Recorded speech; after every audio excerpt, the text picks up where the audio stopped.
محمدا رسول الله. Assalamualaikum warahmatullahi wabarakatuh. Teman-teman sekalian, pada kesempatan malam hari ini insya Allah kita akan membahas satu topik yang spesial karena sudah memasuki satu bulan yang istimewa, diistimewakan oleh Nabi SAW, dan juga akan menjadi satu penanda ya, bagaimana kesiapan kita menuju bulan yang lebih istimewa setelah itu. Kemudian akan menjadi parameter kesuksesan kita mendapatkan keistimewaan di bulan setelah bulan itu, dan bagaimana kemudian kita mendapatkan keistimewaan-keistimewaan spesifik juga yang Allah kemudian isyaratkan melalui lisan Rasulullah SAW di bulan ini, yaitu bulan Sya'ban, bulan dengan urutan ke-8 di tahun Hijriah, penanggalan Hijriah, yang terletak setelah bulan Rajab telah kita usai di bulan yang lalu. Kemudian saat ini Sya'ban bulan ke-8, dan selanjutnya Ramadan. Jadi ini rangkaian bulan yang sangat istimewa. Rajab yaitu termasuk rangkaian bulan Hurum, bulan yang sangat terhormat. Saking terhormatnya diminta kita oleh Allah Subhanahu wa taala menjaga diri dari perbuatan-perbuatan yang bisa meruntuhkan kehormatan kita, terutama kehormatan kita di hadapan Allah Subhanahu wa taala. Runtuhnya kehormatan seorang hamba di hadapan Allah ketika ia berbuat maksiat, baik terang-terangan ataupun sembunyi-sembunyi dalam pandangan manusia, namun bagi Allah semua nyata. Karena itu ketika ada seseorang berbuat maksiat, maka sesungguhnya dia tengah meruntuhkan kemuliaannya di hadapan Allah Subhanahu wa taala. Maka bulan-bulan Hurum melatih kita menyiapkan diri untuk senantiasa menjaga ketaatan dan menjaga kehormatan kita di hadapan Allah Subhanahu wa taala. Dan itu akan mengantarkan pada kesiapan mentalitas kita untuk meningkatkan ibadah di bulan-bulan selanjutnya. Karena itu dalam Islam setiap waktu itu demikian berharga, setiap waktu itu demikian bermanfaat dan integral dengan turunan-turunan waktu yang lainnya. Karena biasanya waktu A mengantarkan kepada B, demikian seterusnya. Ada yang sifatnya harian ya, makanya dalam sehari dibagi 5 bagian waktu bagi kita untuk memetakan aktivitas sekaligus mengiringi peta aktivitas itu dengan bermunajat kepada Allah supaya semua kegiatan kita itu diberkahi dan dibimbing oleh Allah Subhanahu wa taala. Mulai dari fajar, subuh gitu kan. Karena itu kita datang kepada Allah memohon lewat sholat supaya semua aktivitas yang telah kita petakan itu diberkahi, diberikan taufik oleh Allah. Taufik itu bimbingan yang mengantarkan langsung pada tujuan yang benar.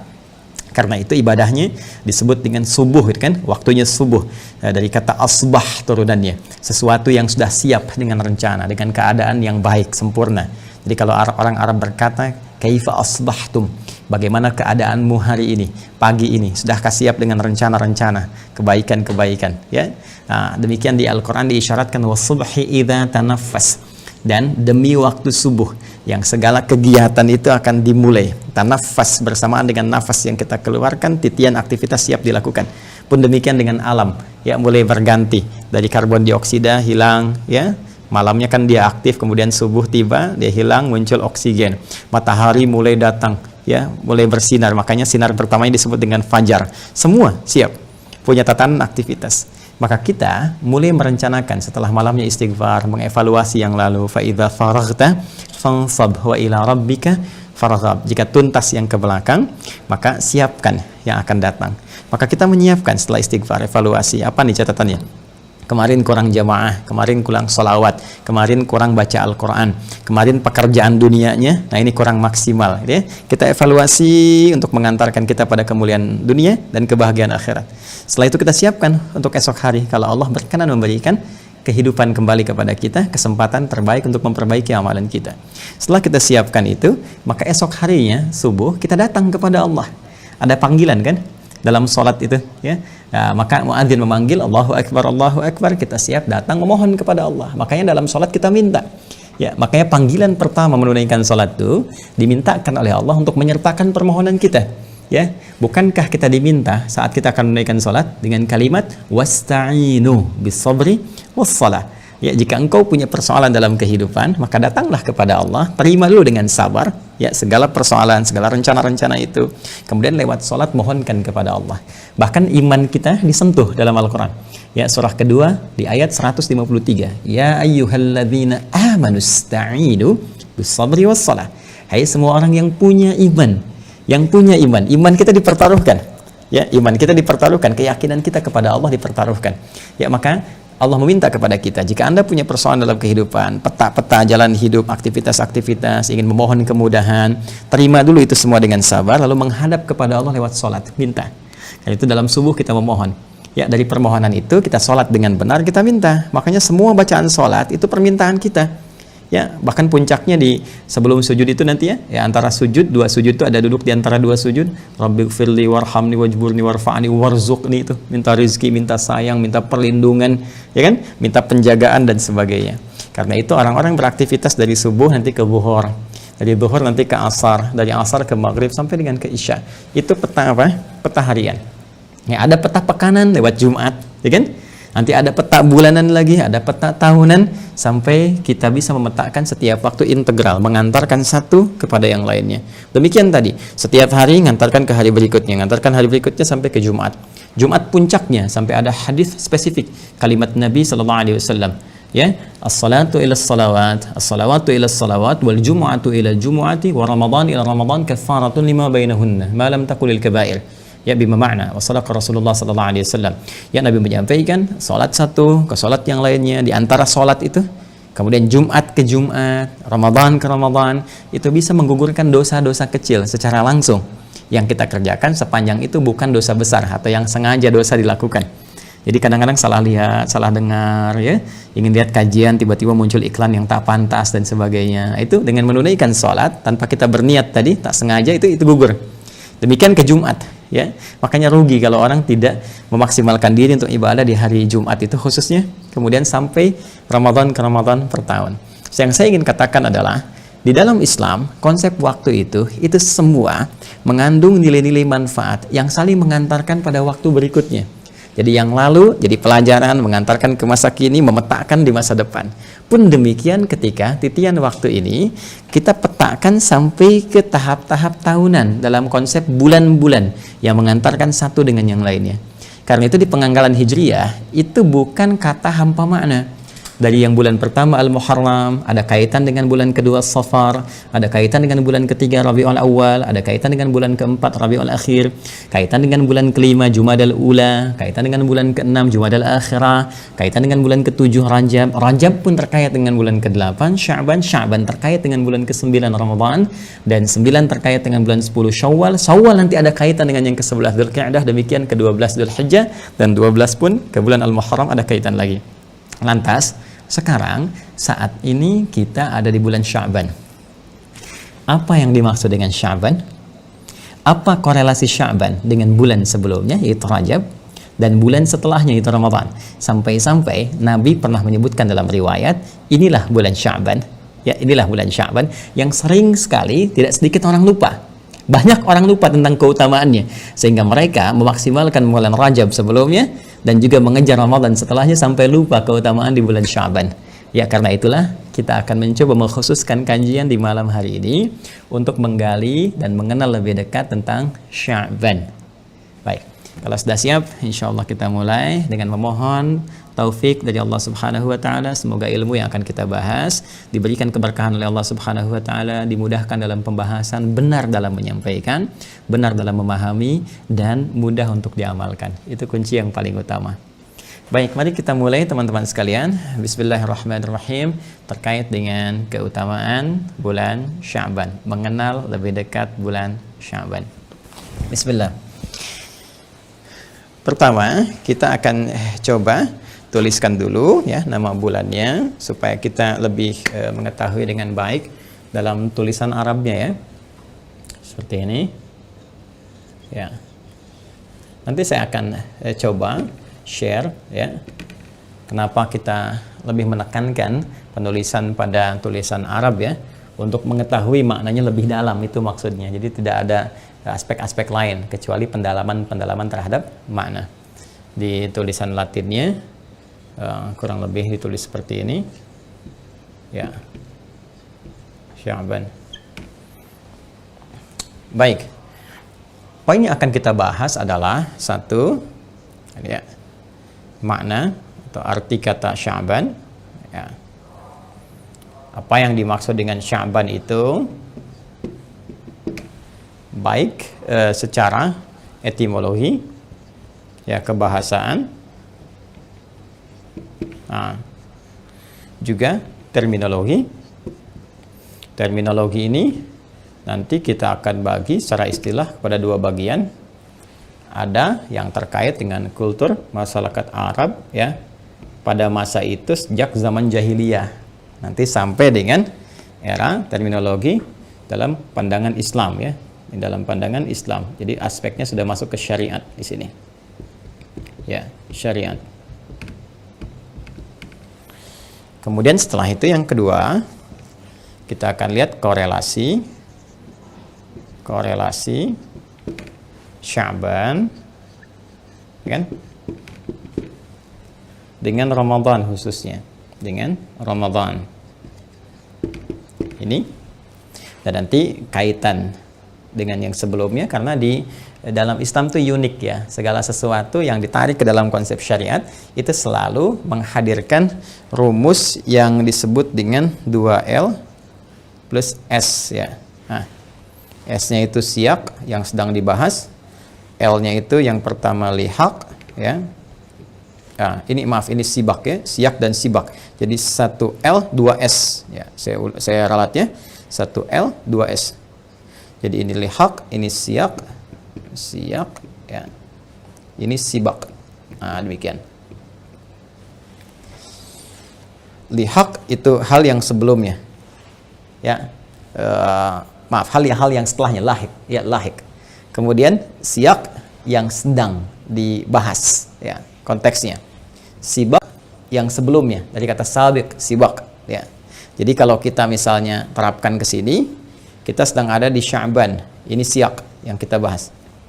Kemudian apa kaitan dengan sebelumnya, sibak, ya, sebelum Sya'ban itu kan ada bulan Rajab, kan, apa korelasi keterkaitan antara Sya'ban dengan Rajab. Kemudian setelah itu mari kita masuk ke lihaq, setelahnya, ya, setelah Sya'ban itu Ramadan. Apa korelasi Sya'ban dengan Ramadan? Nah, ini rumus ini juga diterapkan dalam kajian tafsir. Jadi kalau kita sedang mengkaji, misal kita ingin kaji surah Al-Baqarah misalnya, ayat ke-183 terkait dengan puasa, ya ayyuhalladzina amanu kutiba alaikumussyam, demikian seterusnya ayat, ya. Nah, kita akan bahas Al-Baqarah 183. Maka kalau kita ingin menemukan pemaknaan yang sempurna tentang ayat ini masuk siyaknya yang sedang kita bahas, Al-Baqarah 183. Maka kalau kita ingin temukan pemaknaan yang sempurna Al-Baqarah 183, maka lihat korelasi dengan ayat-ayat sebelumnya, ya, ayat 182, 181 sampai dengan ke Al-Fatihah, sampai ayat pertamanya.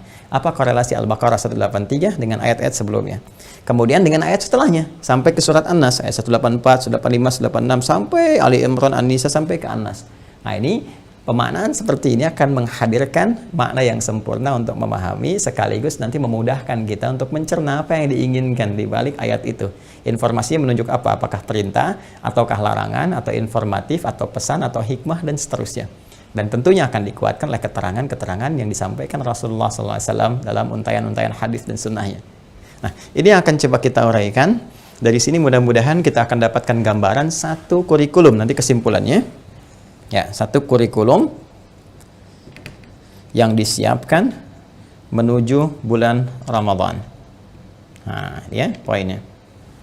Jadi dari sini nanti ada satu kurikulum yang disiapkan menuju ke bulan Ramadan. Nanti kurikulum ini yang akan saya berikan pemaknaan dan akan dikenal melalui satu istilah yang jamak dipahami oleh masyarakat kita.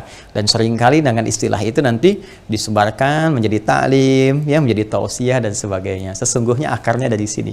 Jadi saya ingin menyampaikan akar dulu, sehingga dengan akar itu pohonnya bisa tumbuh dengan kuat, kemudian buahnya bisa dipetik dengan indah dan pemahamannya sempurna. Paham, ya? Kalau sudah paham, mari kita mulai ini. Saya izin untuk menghapus dulu yang ini, yang latinnya, sehingga memudahkan kita menurunkan makna ini. Baik, kita mulai bagian pertama tentang makna Sya'ban. Sya'ban, teman-teman sekalian, ini akarnya secara etimologis, akar, ya, infinitif dari kata asalnya, dasarnya, ya, dari kata sya, ya, shin, saya sambungkan ain, ba, ya, semacam ini, ya, ini akarnya. Kalau kita ambil kata kerjanya sya'ba, ya. Isimnya bisa sya'bun, ya. Kemudian masdarnya bisa sya'bun, sya'aba yash'abu, sya'aba yash'abu sya'ban, ya, sya'bun. Kemudian nanti bentuk mubalaghahnya atau superlatifnya bisa ditambah alif dengan nun sehingga menjadi sya'ban. Ini sya'ba, ini kata kerjanya, verbnya fi'il, ya, dalam istilah bahasa Arab. Kemudian dalam bentuk kata bendanya bisa menunjuk pada keterangan, bisa sifat dan sebagainya. Kita ambil satu saja menjadi sya'bun, ya. Oke, seperti ini. Bedanya apa? Kalau verb kata kerja, ingat ya, itu tidak menerima tanwin, an in un, yaitu nggak pakai an in un. Ya, ingat itu salah satunya. Yang lainnya nanti nggak pakai alif lam. Jadi kata kerja itu gampang. Kalau Anda baca Al-Quran, nggak ada alif lamnya, nggak ada an in unnya, gitu kan? Nah itu kemungkinan terbesar itu adalah kata kerja. Tapi kalau Anda temukan misalnya an in un, ya, kemudian ada alif lam, al asyamsu wal qamaru bi husbanin. Nah itu kata benda semua. Alif lam asyamsu wa al qamaru, itu kata benda semua. Bi husbanin. Nah, ada an in un. Nah, itu pasti kata benda, ya. Noun, ya. Bukan noun. Kalau noun bahasa Spanyol, noun. Kemudian ini ism. Nah, ini atau masdar nanti bisa menunjuk pada satu sumber kata dari kata benda. Baik, ini asalnya. Kata sya'ba dalam bahasa Arab pada mulanya menunjuk pada satu komunitas yang mengelompok kemudian terpecah-pecah. Ya, jadi ada komunitas beberapa mengelompok yang terpecah-pecah. Asalnya demikian. Jadi kalau orang Arab mengatakan sya'aba itu sama dengan tafarraqa atau tashattata. Jadi kalau Anda buka kamus-kamus bahasa Arab, Lisanul Arab misalnya, ya, kamus Ma'ajim dan Mu'jam misalnya Al-Ma'ani, atau Anda cari beberapa yang spesifik misalnya Tajul Arus dan sebagainya. Lisanul Arab paling tinggi lah karena menghimpun setidaknya 7 kamus-kamus besar, ya, dalam bahasa Arab. Karya Ibnu Manzur namanya, ya, karya Ibnu Manzur. Ya, ini kita temukan kata sya'aba itu akarnya adalah tafarraqa atau tashattata. Nah, seperti ini, ya, yang berarti sesuatu yang terpencar, terpisah, ya, sesuatu yang terpisah. Ya, Anda suka dengar istilah mufarraqah, memisahkan diri, ya, memisahkan diri. Itu sesuatu yang terpisah atau terpencar, ya, terpencar. Nah, biasanya umumnya ini yang diambil, ya. Ya, jadi lebih kepada berpencar seperti itu. Nah, hanya Ustadz kenapa nggak disebut tafarraqah saja, ya? Bulan tafarruqan misalnya atau bulan tasyattutan misalnya kan. Nah, ini kenapa menggunakan kata sya'ba ini sehingga menjadi sya'ban nanti, ya. Nah, kalau kita arahkan ke kata ini, jadi di bahasa Arab itu unik, ya. Setiap diksi itu selalu punya perbedaan. Walaupun kadang-kadang di terjemahan diartikan serupa, tapi maknanya bisa beda. Jadi setiap bangunan kata yang beda harakat aja bisa beda makna. Ya, karena itu di bahasa Arab itu ada kaidah begini. Ziyadatul mabna tadullu ala ziyadatil ma'na. Bertambahnya satu bangunan huruf bisa jadi misalnya tambah huruf, tambah harakat, rubah harakatnya tadullu ala ziyadatil ma'na. Ini menunjukkan pada perubahan makna. Bisa ada penambahan maknanya, bisa ada misalnya penyesuaian makna kepada aspek yang lain, ya. Saya ambil contoh bahkan di Al-Qur'an pun demikian. Saking sempurnanya Al-Qur'an, diksinya sempurna sesuai dengan aktivitas hamba, ya. Saya beri contoh begini misalnya. Wahyu pertama turun itu kalimatnya Iqra. Iqra. Al-Qur'an surah 96, ingat? Ayat yang pertama, Iqra bismi rabbikal ladzi khalaq, ya. Bacaannya apa? Iqra diartikan dengan bacalah, gitu kan? Iqra bismi rabbikal ladzi khalaq. Bacalah dengan nama Rabbmu yang telah merawatmu, kan? Yang telah menciptakanmu, memenuhi segala kebutuhanmu, ya. Menciptakan kamu saja begitu mudah, apalagi membimbing kamu untuk bisa mengikuti bacaan. Demikian, ya. Nah, ini menarik. Tapi setelah wahyu demikian turun, sudah terbiasa dengan itu, sudah ada bimbingan memahami, dibimbing malaikat Jibril, maka turun perintah untuk menunaikan aktivitas ibadah, diantaranya sholat. Ketika perintah sholat itu diperintahkan oleh Allah Subhanahu wa Ta'ala, itu ada kalimat pengiring di Quran surah ke-29 Al-Ankabut di ayat ke-45. Ini ayat ini unik nih bagi sementara orang, sebagian orang boleh jadi orang itu saya, Anda, atau kita ya. Jadi saya tidak menunjuk Anda, mungkin juga bisa saya, bisa kita, ya kan? Nah, ini menarik, tengah-tengahnya banyak orang hafal, tapi awal dan ujungnya ini tidak hafal ya. Baik, coba deh kalau saya bacakan tengahnya, Anda pasti bisa nyambung nih. Ya, coba. Innas sholata tanha. Tuh, langsung kan? Tapi kalau saya tanya awalnya apa coba? Tuh, ya Joni aja belum tentu tahu nih. Baik. Nah, awalnya utlu ma uhya ilaika minal kitab. Ini utlu. Ya, utlu ma uhya ilaika minal kitab wa aqimis shalah. Innas salata tanha 'anil fahsya'i wal munkar. Ya, dan seterusnya ayat. Fokus ini. Utlu, teman-teman sekalian. Jadi kalau kita buka mushaf, diterjemahkannya dengan bacalah, sama persis dengan surah ke-96. Al-Alaq ayat pertama. Jadi ini iqra, bacalah, utslu, bacalah. Ya. Jadi kalau Anda baca ini pun di kamus, di terjemahan bisa sama. Tapi ketika menggunakan diksi yang berbeda, ini utslu, ini iqra, ada penekanan yang tidak sama. Ya. Kenapa? Karena dalam bahasa Arab, iqra itu dari kata qiraah. Utslu dari kata tilawah. Iqra itu perintah, fi'il amr, perintah untuk membaca. Asalnya dari qiraah. Qiraah itu artinya membaca sesuatu yang nampak, tulisan misalnya yang tertulis dibaca, atau menghadirkan ingatan yang diingat, tapi tidak menuntut pemahaman kepada kita untuk memahami apa yang dibaca itu. Jadi nggak ada tuntutan pemahamannya, yang penting diminta baca. Saya katakan pada Anda, iqra, ya akhi iqra, ya baca ini, ya makna Sya'ban. Sudah, saya tidak menuntut Anda paham. Jelas ya? Beda dengan ini, tilawah. Utslu dari kata tilawah. Tilawah itu punya 3 arti turunan. 1, baca seperti iqra, kan? Yang kedua, pahami apa yang dibaca. Yang ketiga, amalkan apa yang telah dipahami itu. Jadi al-qira'ah, kemudian al-fahmu bima quri'a wal 'amalu bima fuhima. Baca, pahami apa yang dibaca, amalkan apa yang telah dibaca itu. Perhatikan, ini indahnya. Kenapa wahyu pertama turun menggunakan iqra bukan utslu? Karena Nabi itu jangankan paham, baca aja tidak bisa. Ya, karena beliau punya sifat ummi itu, ummi, ketidakmampuan untuk membaca karena nggak ada guru yang pernah mengajarkan, nggak pernah masuk madrasah, nggak pernah masuk kuliahan seperti Anda, saya ataupun kita, ya kan? Dan itu sifat ummi itu sifat yang menguatkan beliau sebagai rasul, sebagai mukjizat. Supaya nanti tidak ada yang menuduh di kemudian hari, pantas. Ya, Muhammad SAW itu sudah pandai baca, pernah sekolah, gurunya ada ini. Nanti akan dikarang, akan dituduh oleh orang-orang, itu Quran itu karangan Muhammad SAW. Quran itu bikinan Nabi Muhammad. Tapi Allah jadikan sebagai penguat sifat ummi itu untuk menunjukkan beliau sebagai rasul yang hak dari Allah Subhanahu wa Ta'ala. Karena itu dibimbingkan oleh Allah melalui malaikat.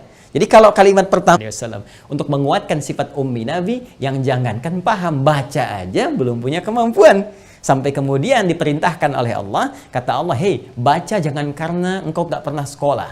Baca jangan karena engkau nggak pernah belajar pada seorang guru. Baca karena Allah yang menciptakan kamu aja begitu mudah. Iqra bismi rabbikal ladzi khalaq. Yang menciptakan kau aja begitu mudah, memberikan segenap apa yang kau butuhkan, menjagamu dalam kehidupan. Jika semua itu mudah bagi Allah, apalagi membimbing kau untuk bisa mengikuti bacaan yang Jibril bimbingkan kepadamu. Itu pesan kepada kita. Jadi kalau kita kerjakan semua karena Allah Subhanahu wa Ta'ala, maka Allah akan mudahkan apa yang tengah kita lakukan sepanjang semua lillah. Ingat, karena perintah yang disampaikan kepada Nabi sepanjang bukan khusus, itu berarti mencakup isyarat kepada umatnya. Jadi Allah ingin mengajarkan dari sejak awal wahyu, langkah beraktivitas, semua niatkan lillah.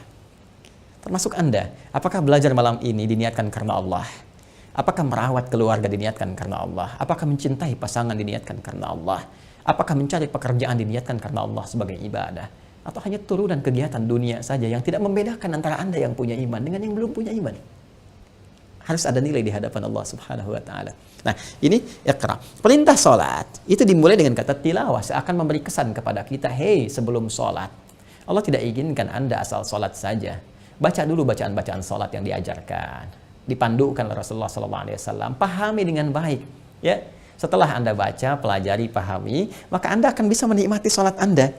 Paham ketika bertakbir, paham yang dibacakan apa, ketika ruku mengerti yang dibaca, ketika sujud paham yang dibaca, sehingga tidak ada celah bagi setan untuk menggoda Anda. Karena ketika lisan berkata Allahu Akbar, pikiran menerjemahkan Allah Maha Besar, fokus kepada itu, dan hati meresapi, ya Allah, aku mengatakan berikrar Engkau yang paling besar, tapi kenapa aku merasa besar dibanding orang lain, sombong dalam kehidupan, angkuh ya Allah dalam aktivitas, aku bertobat kepadamu. Karena itu Anda membaca dalam iftitah itu diantaranya, Allahumma ba'id baini wa baina khataaya, kama ba'adta bainal masyriqi wal maghrib. Kalau selama ini ya Allah, aku memang banyak salah, aku mengakui, tapi mohon ya Allah, ampunanmu begitu luas. Jauhkan aku dengan kesalahan yang telah aku perbuat, seperti Engkau jauhkan antara timur dengan barat yang tidak pernah bertemu. Aku tidak ingin menemui kesalahanku saat kembali kepadamu ya Allah, saat setiap kecil pun salah ditampakkan di hadapanmu. Wa may ya'mal mithqala dzarratin syarran yarah. Itu maknanya. Nah, sekarang kembali ke sini. Mohon izin ya kalau saya sedikit perdalam, ya perluas wawasannya supaya ada gambaran dalam benak kita.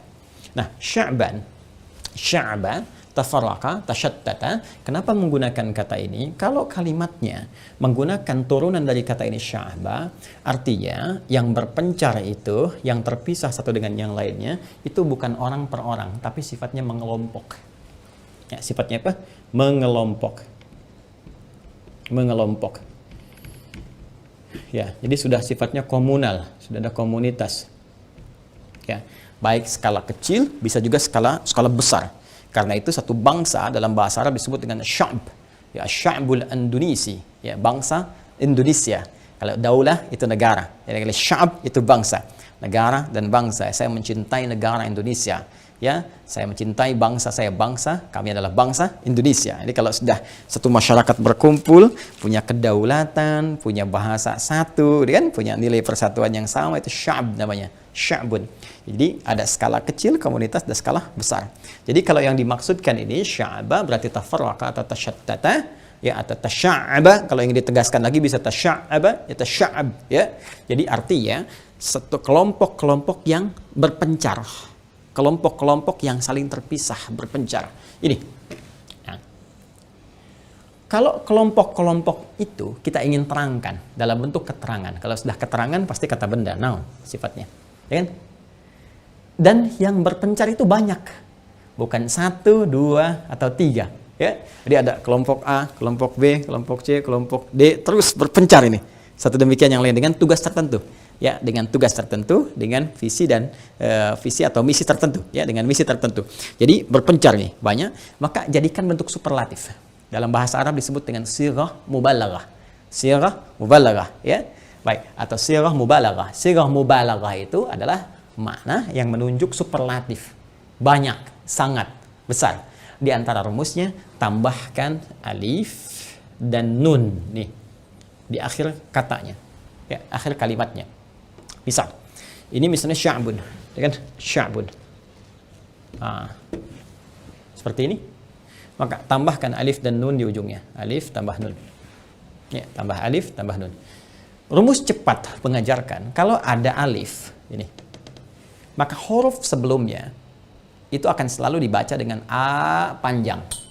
Karena alif itu memanjangkan bacaan sebelumnya dengan harakat fathah. Ya, maka harokat apapun di sini, mau dhammah, mau kasrah, ganti dengan alif seperti ini. Ini kan tadinya asalnya sya'b, ya, sya'bun misalnya, ya. Ini sya'b ininya tetap, ini yang huruf selanjutnya yang ini diganti dengan alif, tambahkan karena ada ganti dengan fathah karena ada alif. Ya. Kemudian akhirnya matikan saja karena orang Arab itu berkata memulai dengan harakat, kemudian berakhir dengan sukun. Paling gampang disukunkan ujungnya, ya. Jadi kalaupun Anda ada akhirannya un, in, an, tetap dibaca, kalau dimatikan, diwakafkan, itu bacanya sukun. Termasuk dalam bacaan Al-Quran. Karena itu kalaupun di akhir ayat ada harakat, dan kita berhenti, pasti harakat akhirnya nggak dibaca, disukunkan. Ya, Bismillahirrahmanirrahim. Ya, nggak ada orang baca begini. Bismillahirrahmanirrahim. Nggak ada kan? Alhamdulillahirrabbilalamin. Nggak ada kan? Pasti sukun kan ujungnya. Baik. Nah, ini pun demikian. Jadi tambah alif dan nun, ini harakatnya fathah, kemudian ininya mati. Ya, maka menjadi seperti ini. Sya'ban. Nah, Sya'ban mengandung arti banyaknya komunitas dari masyarakat, kelompok-kelompok masyarakat yang berpencar-pencar satu dengan yang lainnya. Pertanyaannya, kenapa orang-orang Arab pada saat itu berpencar-pencar di bulan ke-8 ini bulan Sya'ban ini, apa yang sedang mereka cari dan apa yang mereka lakukan serta apa kaitannya dengan Ramadan. Kita akan uraikan itu setelah menunaikan sholat Isya berjamaah. Baik teman-teman sekalian, kita lanjutkan bahasan kita masih dalam sub yang pertama, yaitu mengenal makna Sya'ban. Tadi telah kita uraikan pendalaman secara etimologi, yaitu pendalaman kebahasaan tentang kata Sya'ban. Tadi telah kita jelaskan kata kerjanya atau verbnya, fi'ilnya dari kata sya'ba, kemudian nounnya, isimnya, kan menjadi sya'bun yang berarti tafarraqa atau tasyattata, ya, sesuatu yang berpencar, yang terpisah dalam bentuk komunal, karena sya'bun sendiri mengandung makna sesuatu yang mengomunitas, berkelompok, ya, baik skala kecil ataupun skala yang besar. Kalau ini kita ingin jadikan bentuk superlatif sighah mubalaghah, bentuk superlatif, maka tambahkan alif dan nun di ujung kalimatnya. Ini rumus umum, ya, seperti ghafara misalnya di ghufran, ya. Kemudian apalagi misalnya syukran tidak pakai tanwin, ya, syukran, seperti ghufran misalnya. Kemudian ada lagi apalagi, ya, misalnya ihsan pakai alif dan nun, itu sudah punya mubalaghah dengan sendirinya, ya. Kata if'al wazannya if'alun tapi sudah punya makna mubalaghah dengan sendirinya. Ya, kurang lebih demikian. Rahman, ya, rahimah, rahman, rahmanun. Jadi yang banyak sekali kasihnya, yang banyak limpahan sayangnya. Ghufran yang banyak limpahan ampunannya, ya, kurang lebih demikian. Kemudian Sya'ban yang banyak masyarakat yang mengelompok kemudian berpencar satu dengan yang lainnya. Tadi kita berhenti di titik itu. Ya, sekarang kita akan masuki ke fase-fase terminologi. Dari kata etimologi ini muncul pertanyaan, kan, secara terminologis, sebetulnya apa sih yang dicari oleh masyarakat pada saat itu sampai mereka mengelompok berpencar? Ada misi apa, gitu kan? Nah, untuk menemukan ini, nggak mungkin kita bahas secara etimologi saja. Kita harus kaitkan dengan terminologi, ya, istilah. Jadi terminologi itu satu istilah yang dibawa berdasarkan pemahaman yang ingin kita kaji. Dalam istilah apa nih? Karena bisa berbeda. Ya, saya ingin bahas kata bisa. Ya, kata bisa secara bahasa bisa banyak maknanya. Ya, bisa berarti dapat, mampu, bisa berarti juga racun dan sebagainya. Nah, sekarang dalam terminologi apa kita bawa? Kalau dalam terminologi misalnya dunia binatang, ya, kita ingin kaitkan dengan bisanya ular, ya kan, maka itu sudah pasti mengandung makna apa? Racun, ya kan. Tapi kalau kita kaitkan dalam konteks kemampuan, ya, misalnya dalam dunia kemanusiaan bisa melompat, bisa makan, bisa berlari, bisa bekerja, itu mengandung makna mampu atau dapat. Pun demikian ini, ya, kalau kita ingin bahas ini pengelompokan yang berpencar untuk membawa atau menuju misi tertentu dalam konteks apa? Nah, ini secara terminologi kita datangi dulu kultur Arab pada saat itu, bahkan pra-Islam, ya, sebelum masa Islam. Teman-teman sekalian, ada kebiasaan di kultur Arab pada masa itu jahiliyah. Jadi kalau saya sebutkan jahiliyah, itu masa sebelum Islam, pra-Islam, sebelum diangkatnya Rasulullah SAW sebagai Nabi dan Rasul. Baik, teman-teman sekalian, orang-orang jahiliyah pada masa itu, orang-orang Arab, ya, mereka sudah punya kultur untuk menamai segala peristiwa yang terkait pada masa itu, dilekatkan pada penanggalan waktu mereka. Ya, kalau kita ingin kaitkan misalnya tahun, ya, kita ingin mengetahui ada sesuatu yang terjadi di tahun itu dan diberikan nama.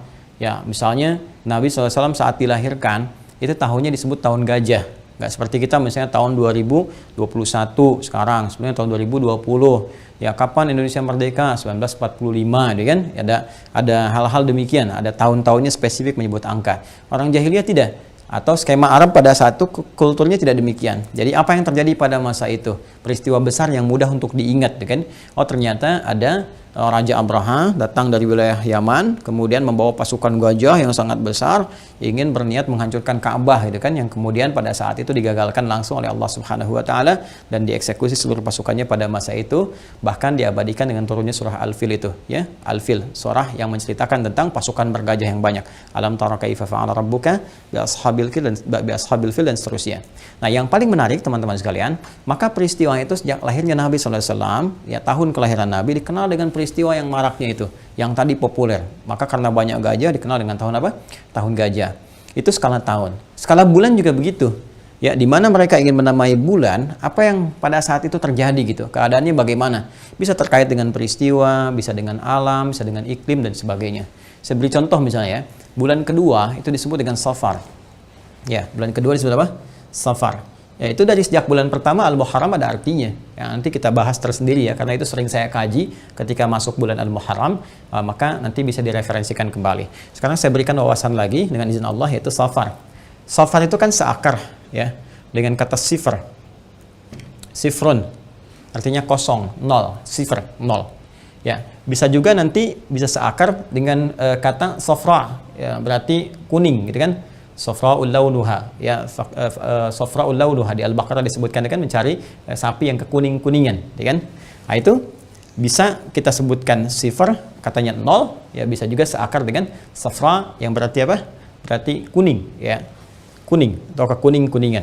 Kenapa bulan yang kedua itu disebut dengan Safar? Salah satunya adalah ada kebiasaan orang-orang Arab itu berniaga. Ya, jadi kalau mereka sudah berniaga, ada yang ke Yaman, ya, ada yang ke Syam. Syam itu bisa wilayah Syria, kekinian Palestina, ya, dan sekitarannya. Itu mereka tinggalkan, bahkan diabadikan kebiasaan ini di surah Al-Quraisy, ya, untuk menunjukkan kebiasaan orang-orang Quraisy, suku terbesar pada saat itu, yang sangat terhormat, sangat dihormati, sangat punya pengaruh yang sangat besar. Li'ilafi Quraisy, ilafihim rihlatash shita was-sayf, ya. Ya, Allah sampaikan satu pernyataan yang sangat luar biasa, informasi yang sangat dahsyat. Li'ilafi Quraisy, karena kebiasaan orang-orang Quraisy itu. Apa di antara kebiasaan mereka? Berniaga.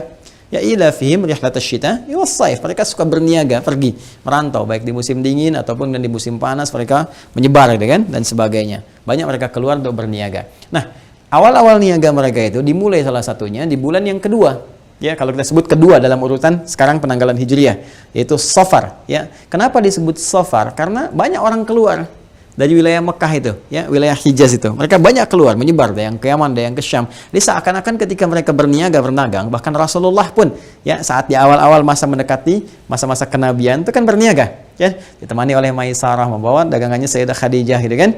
Kemudian juga pernah ikut dengan pamannya Abu Talib dan seterusnya. Ya, maka karena banyak yang keluar, berangkat, keluar berniaga, seakan-akan wilayahnya kosong. Ya, seakan-akan kosong. Ya, mereka berusaha mencari emas, ya, mencari dinar, ya, mencari dirham, dan kekuning-kuningan. Ya, karena wilayah itu kosong, seakan-akan kosong, dan banyak orang merantau mencari sesuatu yang berharga, emas dan sebagainya, kekuning-kuningan menghilau, maka bulannya disebut dengan Safar pada saat itu. Ya, nanti ada nama tersendiri. Kebalikannya nanti Zulqa'dah. Zulqa'dah itu bulan ke-11. Kenapa disebut Qi'dah, bukan Qa'dah ya? Ya, asalnya bukan Qa'dah. Ini masuk dalam bab di ilmu bahasa itu al-akhta' al-lughawiyah asy-sya'i'ah. Kesalahan bahasa yang sudah meluas, jadi salah kaprah, termasuk di Arab sendiri. Jadi bukan Zulqa'dah, bukan Zulqa'idah, apalagi Zulqa'idah. Itu enggak ada ya. Baik, apalagi yang terakhir gitu. Nanti yang paling tepat Zulqi'dah. Ya, Zulqa'dah, Qa'dah itu benar secara bahasa gramatikal, tapi yang spesifik tepat, ya, tepat dalam konteks kultur Arabnya disebutnya Qi'dah. Kalau Qa'dah itu isim marrah, jadi sesuatu yang singkat. Tapi Qi'dah itu menunjuk pada hay'ah, keadaan santai. Jadi kalau Qa'dah itu cuma sekilas duduk, ya, kemudian bangkit lagi. Nah, jadi harakatnya fathah, jalsah, duduk, bangkit lagi, gitu kan? Tapi kalau Qi'dah, duduk santai sambil ngopi gitu kan, sambil minum teh dan sebagainya. Kenapa bulan ke-11 disebut dengan Zulqi'dah? Bulan orang yang duduk santai sambil ngopi, sambil minum teh dan sebagainya. Karena orang Arab yang biasa berniaga pada saat itu keluar, itu cenderung memilih duduk santai ya di tempat-tempat mereka, kemudian juga dengan teman-teman mereka, karena menunggu bulan ke-12 saat banyak orang datang untuk berniaga ke Mekah karena banyak orang hajian. Karena itu bulan ke-12 disebut Dzulhijjah. Ya, bulan orang-orang yang haji, karena banyak orang datang ke Mekah. Jadi yang biasanya merantau keluar, sekarang nggak merantau. Ya, semua duduk, karena banyak di luar datang ke Mekah pada saat itu. Karena itu nanti turun ayat 198 di surah Al-Baqarah. Ya, bahwa tidak sedikit orang yang datang ke Mekah itu bukan hanya untuk berhaji, tapi untuk berniaga sampai dengan sekarang. Laisa 'alaikum junahun an tabtaghu fadlan min rabbikum. Ya, tidak ada dosa, enggak dosa kalian kalau memang niat ke Mekah itu untuk berjualan, bukan untuk haji. Dosa sih enggak gitu kan. Enggak ada dosanya, boleh-boleh saja gitu kan. Asal jangan berniaga dengan cara yang salah. Tapi berhaji itu lebih istimewa karena datangnya setahun sekali, gitu kan. Nah, jadi pada saat itu disebut dengan Zulqi'dah karena mereka duduk-duduk santai menunggu orang datang. Persis sama, ini juga demikian. Nah, kaitan dengan Sya'ban apa? Sya'ban itu bulan ke-8 teman-teman sekalian, itu akan memasuki bulan ke-9. Itu sudah pasti, ya kan? 8 masuk ke 9. Kenapa saya mulai dengan 9 dulu untuk mengaitkan dengan konteks Sya'ban ini? 9, teman-teman, disebut dengan Ramadan pada saat itu. Ramadan itu kembali, ya, ada alif dan nunnya tuh, Ramadan. Jadi, Ramadan nih, dari kata Ramadan, ada yang menyebutkan Ramda, sesuatu yang panas membakar, terik membakar. Ya, kalau ditambahkan alif dengan nun, kembali ke rumus tadi, sighah mubalaghah, superlatif, alif dan nun menunjukkan makna sangat.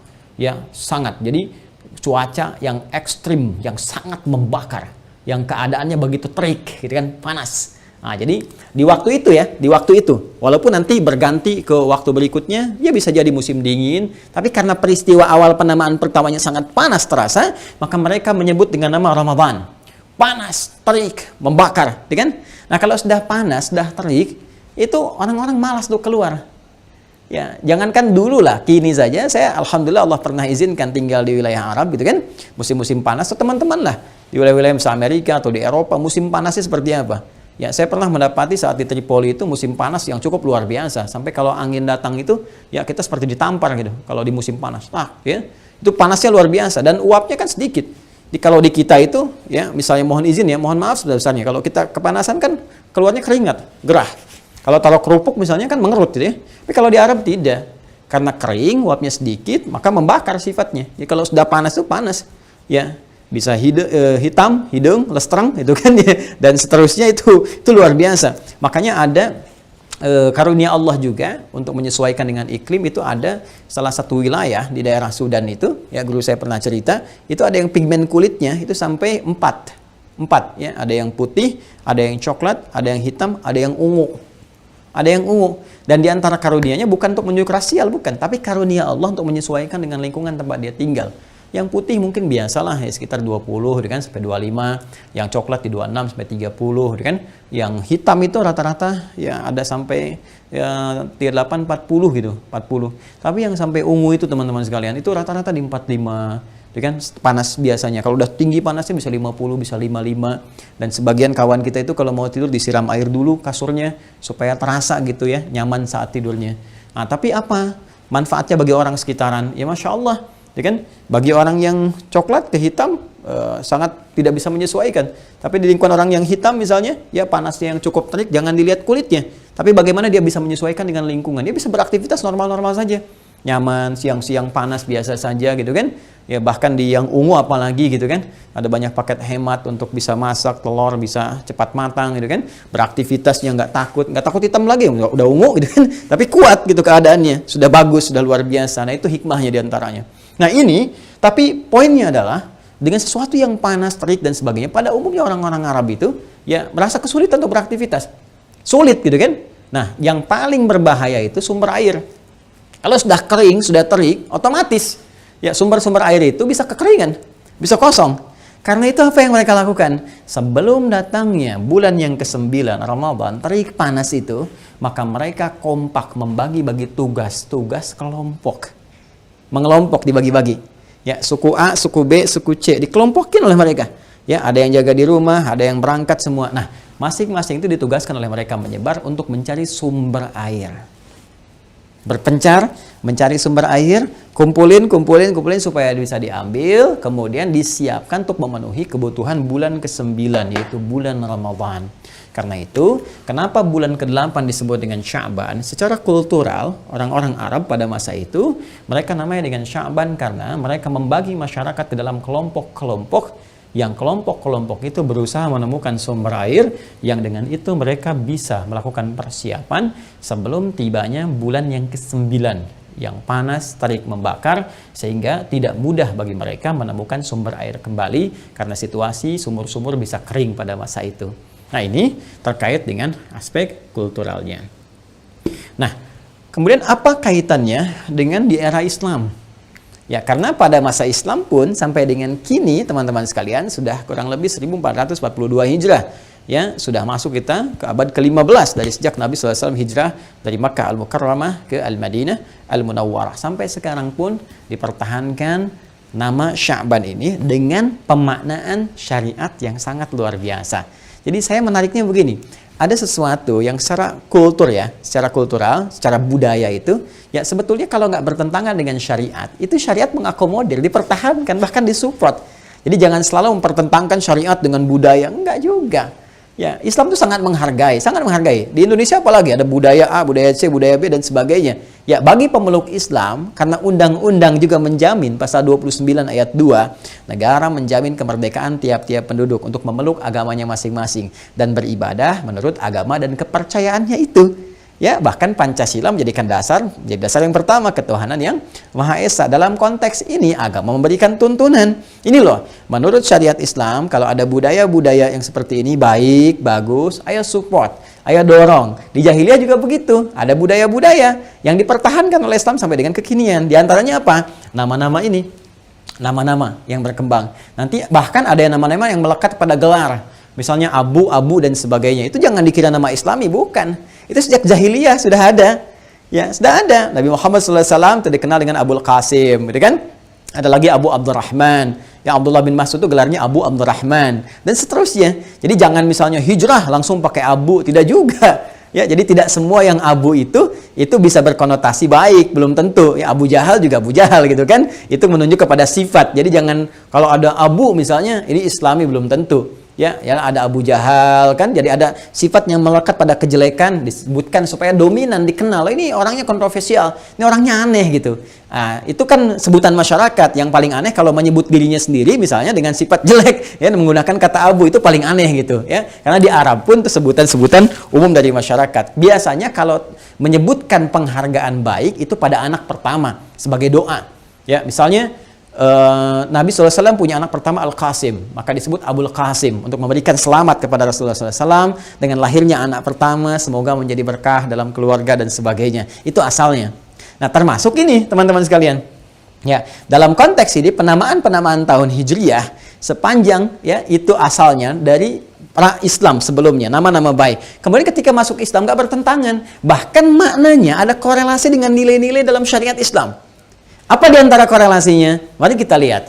Jika dalam kultur Arab pada masa itu, mereka mengumpulkan air sebelum tibanya Ramadan, dalam konteks budaya, penamaan pada masa itu adalah menunjuk pada nama waktu yang begitu panas, terik, membakar, dan seterusnya.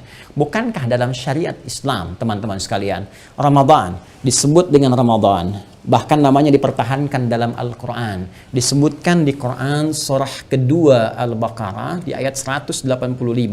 Ya, Syahrul Ramadan alladzi unzila fihil Quran. Bulan yang diwajibkan engkau menunaikan puasa itu, yaitu bulan yang sangat istimewa, yaitu bulan Ramadan. Ya, yang engkau pahami dengan panas, terik, membakar dan sebagainya, yang pada bulan itulah diturunkan Al-Quran untuk menunjukkan kemuliaan Ramadan yang diwajibkan puasa pada masa itu.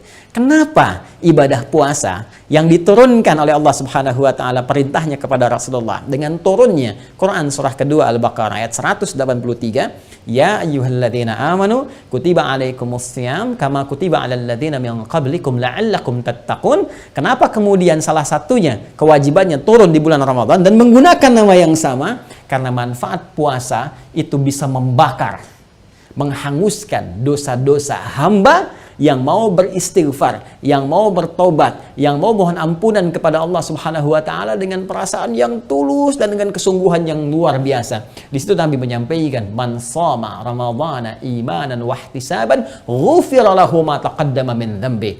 Siapa tanpa kecuali siapapun, ya, besar kecil, tua muda, ya, laki-laki perempuan, muslim beriman, kalau dia menunaikan puasa Ramadannya dengan penuh kesungguhan, ketulusan, ikhlas, dan bermuhasabah, berintrospeksi, memohon ampunan kepada Allah Subhanahu wa taala, maka hal pertama yang Allah anugerahkan kepadanya adalah membakar semua dosa-dosanya, menghanguskan, menggugurkan seluruh dosa-dosanya. Ghufira lahu ma taqaddama min dzambi. Allah ampuni seluruh dosa-dosa yang pernah ia kerjakan pada masa-masa yang lalu dengan taubat yang benar. Allah hanguskan, bakar dosanya seperti matahari menghanguskan benda-benda sekitarnya dengan terik panas yang luar biasa. Ya. Dipertahankan nama Ramadan itu mengandung makna yang tadi yang sangat luar biasa. Nah, karena Sya'ban secara kultural ya pada saat itu mereka mencari air bekal untuk ke Ramadan, maka Nabi pun memberi petunjuk seperti orang Arab dulu mencari bekal-bekal hanya untuk kebutuhan materialnya saja, kebutuhan jasmaninya saja, sedangkan nilai-nilai agama syariat itu mendorong kita memenuhi kebutuhan rohiyah kita, spiritual kita, karena imun spiritual ini akan menguatkan, memberikan kekuatan dahsyat kepada fisik dan pikiran kita. Ini intinya, soulnya ini dalam tubuh kita, rohnya, spiritualnya. Seperti orang Arab dulu mencari air, mencari bekal di bulan ke-8, bulan Sya'ban, untuk memenuhi kebutuhan fisik mereka di bulan Ramadan, bulan panas, bulan terik. Seperti itulah Nabi memberikan petunjuk kepada kita, cari air di bulan Sya'ban. Cari bekal. Ya, cari air, cari bekal. Karena di Al-Quran, teman-teman sekalian, tuntunan wahyu, tuntunan agama, tuntunan spiritual itu seringkali juga oleh para ulama dikomentari memberikan kesan kepada kita seperti air. Ya, air secara fisikal yang turun dari langit berupa hujan, menumbuhkan tanam-tanaman, menggemburkan yang kering, menyuburkan kembali, kan? Menumbuhkan tanaman, melahirkan buah-buahan, banyak manfaatnya. Seperti itu pula curahan wahyu dari langit yang disampaikan pada Rasulullah, kan? Seperti air yang turun, yang akan menyuburkan kembali hati-hati yang kering, mengobati gundah gelana, kegelisahan, rasa was-was, sehingga dengan itu menyuburkan keadaan hati dan melahirkan buah-buah amal soleh yang bisa dinikmati dan melahirkan pahala untuk bekal kita menuju rahmat Allah dan meraih surga yang didambakan. Ya, itu poinnya. Jadi kalau orang Arab dulu mencari air untuk kebutuhan fisik, maka di bulan Sya'ban Nabi memberikan petunjuk cari bekal. Cari air-air wahyu. Itu ibaratnya, kata kiasannya, ya. Cari petunjuk-petunjuk wahyu. Cari, penguat dahaga, pelepas segala hal yang kurang supaya engkau segar lagi saat masuk Ramadan. Ya, seperti orang Arab sudah punya bekal ketika masuk Ramadan, mereka segar, sudah punya minuman, sudah punya segalanya. Dengan minuman itu bisa beraktivitas, walaupun panas, walaupun terik, sudah segar, sudah kuat, ya. Bahkan nanti terjadi di era Islam, Masya Allah, Perang Badar, Ramadan, Fathu Makkah, Ramadan, kan? Dan sebagainya. Jadi, terkait dengan keadaan ini, teman-teman sekalian, maka diberikan isyarat dalam konteks penamaan ini, bahwa kenapa dipertahankan nama Sya'ban, seakan-akan Nabi memberikan satu isyarat kepada kita semua. Sahabat-sahabat meneruskan kepada kita semua. Nanti kita akan lihat kenapa saya sebut Nabi, kita akan turunkan nanti riwayat-riwayatnya. Bahwa sebelum sampai ke Ramadan, cepat cari bekal. Cari bekal yang bisa menguatkan roh kita, yang memberikan tenaga kepada kita, kekuatan spiritual, sehingga ketika sampai kepada Ramadan, kita bisa semangat untuk beraktivitas, seperti orang-orang dulu bisa beraktivitas. Orang jahiliyah aja semangat beraktivitas. Kenapa kita yang sudah lewat dari jahiliyah menjadi lemah, menjadi banyak tidur, kan? Menjadi banyak lemasnya, menjadi jarang beraktivitas, sementara orang-orang dulu membangun kekuatan yang sangat luar biasa di Ramadan. Mereka bisa manfaatkan siang dan malamnya. Ada yang khatam Quran sehari sekali, ada yang sehari 2 kali. Ada yang Masya Allah malamnya hidup luar biasa, siangnya beraktivitas luar biasa. Jadi jangan sampai nanti ada alasan, bahkan menggunakan hadis palsu, ya, siyamus shaimi ibadatun, tidurnya orang puasa adalah ibadah, itu hadis palsu, cepi. Itu hadis palsu. Jangan sampai ke kantor carinya musola, gitu kan? Ya, musola. Habis kerja ke musola, gitu kan? Saat kerja ke musola, tidur lagi. Nah, itu kan, ya, pulang ke rumah tidur lagi, cuma nunggu. Ya kan, yang paling menarik gini, habis sahur lihat kapan buka, habis buka kapan sahur. Jadi apa manfaat yang bisa diraih? Karena itu orang-orang yang tidak punya persiapan sejak bulan Sya'ban, maka umumnya dia akan merasakan hal yang berbeda saat masuk Ramadan. Ya, seperti orang lemas tidak punya air, maka lemas pula dia saat puasa karena tidak punya gairah untuk meningkatkan ibadah. Itulah kenapa dinamakan dengan apa? Sya'ban. Ya. Ya, sekarang kita bergeser lebih dalam lagi ke pemaknaan syariat dengan naungan Al-Quran dan hadis-hadis Rasulullah SAW. Baik, paham ya? Insyaallah paham ya? Baik, bismillah. Nah, jadi saya mencoba untuk menampilkan dulu akar pemahamannya sehingga mengerti gitu. Saya tidak menginginkan Anda menghafal, tapi menginginkan kita memahami. Oh, ini maksudnya begini. Jadi ketika kita masuk ke bulan Sya'ban, mengerti, oh, kenapa dinamakan dengan Sya'ban? Maka ini harus saya lakukan. Ini panduannya. Karena di Islam tuh gini, di Islam tuh mustahil dan tidak mungkin, sangat tidak mungkin. Ya, ada satu nama pun dalam konteks syariat yang tidak mengandung makna. Itu mustahil. Semua kata punya makna. Ya, saya gini lah ya. Kadang kita mesti merenung ya. Apa yang kita kerjakan pun bahkan setiap hari, jangan-jangan belum dipahami. Coba, Anda, saya, kita sholat kan? Sholat ya, sehari 5 waktu. Waktunya kita paham. Subuh, zuhur, asar, maghrib, isya. Saya tanya aja pada Anda, kenapa disebut dengan zuhur? Kenapa disebut asar? Kenapa disebut maghrib? Kenapa disebut isya? Pernah nggak satu kali kita meluangkan waktu untuk mengkaji? Oh sudah zuhur nih, maksudnya apa? Kenapa namanya zuhur? Itu kalau mengerti kita waktu itu saja, ada getaran yang berbeda kepada jiwa.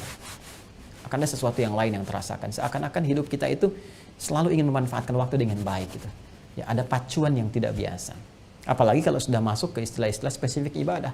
Ya, takbir, rukuk, sujud, kenapa dinamakan dengan ini, kenapa posisinya begini, kenapa tidak seterusnya, itu sangat-sangat luar biasa. Ya, kita mulai dengan hadis-hadis Nabi Sallallahu Alaihi Wasallam karena kita tidak pernah berjumpa dengan Nabi secara fisikal, kita kekinian sekarang, bermimpi pun belum tentu, maka kita harus melacak. Ya, transmisi riwayat-riwayat yang tersambungkan kepada Nabi Sallallahu Alaihi Wasallam, dan itulah istimewanya dalam Islam. Jadi semua ilmu dalam Islam itu tersambungkan sisi keilmuannya dalam istilah keislaman itu sanad namanya, ada transmisinya, ada jalur periwayatannya, dan itu menarik. Itulah keunggulan dalam Islam yang menunjukkan kebenaran pula, kebenaran risalah. Jadi terkoreksi kalau ada yang keliru, terkoreksi karena terus turun-temurun terwariskan dan generasi nggak terputus. Ya disebut dengan sanad, ya silsilah periwayatan sampai ke puncak sumber yang primernya. Nah, karena kita nggak berjumpa dengan Rasulullah SAW, maka kita harus melacak sumber-sumber ini sampai menuju ke Nabi SAW. Nah, yang paling punya peran besar untuk menyampaikan itu kepada kita adalah para imam-imam ahli hadis, ya, yang mereka mengumpulkan kitab-kitab riwayat dari turun-temurun, dari mereka dapat dari siapa, gurunya dari siapa lagi, dan itu sangat luar biasa akurat dan otentisitasnya dipertanggungjawabkan karena nyambung semua dan bisa dilacak bahkan dalam aspek sejarah. Dan paling menarik, para ulama kita selain punya kitab-kitab sanad, kutub itu kitab-kitab, jama dari kata kitab, ya kutub, ya, punya buku-buku sanad yang transmisi riwayat itu, ada sejarah lagi yang membuktikan bahkan ke orang-orangnya. Ini si fulan ini siapa, kebiasaannya apa, dan sebagainya. Nanti kita akan tunjukkan saat masuk dengan izin Allah ya. Kalau nanti ada kajian tentang ilmu hadis, saya akan tunjukkan beberapa referensi. Kita belajar dengan metode cepat untuk memahami. Nanti kalau ada waktu kita belajar insya Allah ya. Misalnya kalau mendengar ada rumus cepat nih, dengar hadis begini saja, oh ini pasti palsu ini. Oh ini cacat nih, ya kan? Oh ini begini. Nanti ada rumusnya. Al-Imam Ibnul Qayyim Al-Jauziyah punya kitab Al-Manarul Munif fis Sahih wad Dha'if. Ya, Al-Manarul Munif fis Sahih wad Dha'if. Ya, mercusuar. Ya, kalau di pantai itu ada satu pancaran cahaya lampu itu ya, untuk nyorotin ke kapal itu manar. Ya, al-manar. Kalau tinggi disebut manarah. Ya, al-manarul munif, pancaran cahaya yang terang, yang jelas ya, fis Sahih wad Dha'if, untuk menunjukkan ini sahih, ini dhaif. Jadi kalau kita dengar itu seakan-akan ada cahaya, ini sahih, ini dhaif. Itu ada rumusnya. Nanti kita belajar ya. Sekarang kita lacak dulu beberapa referensi. Pertama, yang diriwayatkan oleh sahabat Usama bin Zaid.